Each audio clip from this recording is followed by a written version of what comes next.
The truth about belly fat. Surprise? Everyone has some fat in their stomach, even people who have flat stomachs. This is normal.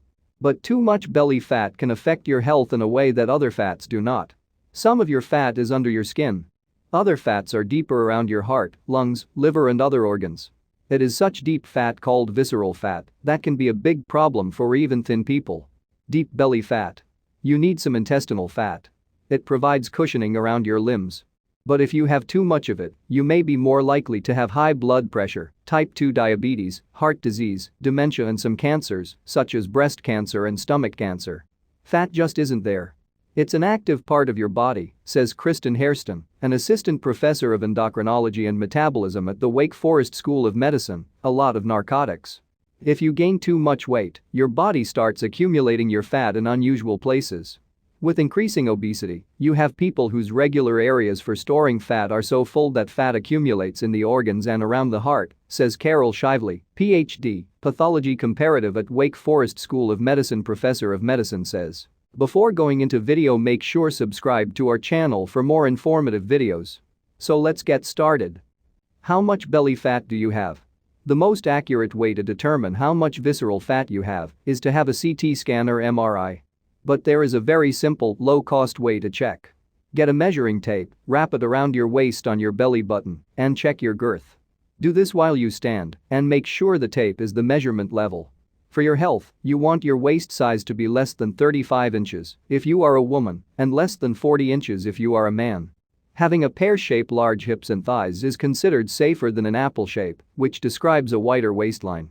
What we're really referring to with apples versus pears, says Hairston, is that if you have more abdominal fat, it's probably an indicator that you have more visceral fat. Thin people have it too. If you are thin, you can still be very fat.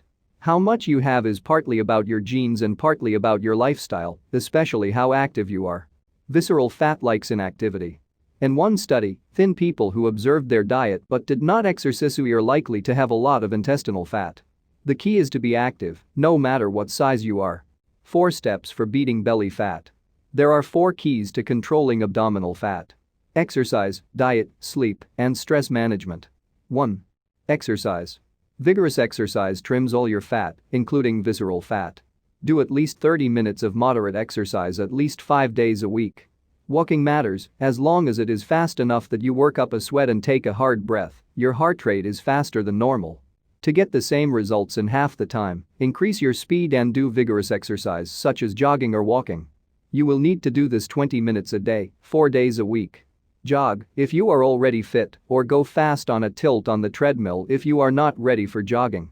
Duke researcher Chris Slentz, Ph.D., says vigorous workouts on stationary bikes and elliptical or rowing machines are also effective. Moderate activity increasing your heart rate by 30 minutes at least 3 times per week also helps. This slows down how much visceral fat you get. But to reduce visceral fat, your workouts may need to be increased. Rake leaves, walk, go to the garden, go to Zumba, play football with your children. It shouldn't be in the gym, says Hairston. If you are not active right now, it is a good idea to check with your healthcare provider before starting a new fitness program. 2. Diet. There is no magic diet for abdominal fat. But when you lose weight on any diet, belly fat usually comes first. Getting enough fiber can help. Hairston research shows that people who eat 10 grams of soluble fiber per day without any other dietary changes build less gut fat over time than others. It is as simple as eating 2 small apples, 1 cup of green peas, or half a cup of pinto beans. Even if you kept everything else the same but switched to high-fiber bread, you can maintain your weight better over time, says Hairston. 3. Sleep. Getting the right amount of shut-eye helps. In one study, people who received 6 to 7 hours of sleep per night received less than 5 years of visceral fat compared to those who slept 5 or less hours per night or 8 or more hours per night. Sleep was not the only thing that mattered, but it was part of the picture. 4. Stress. Everyone is stressed. How you handle it matters.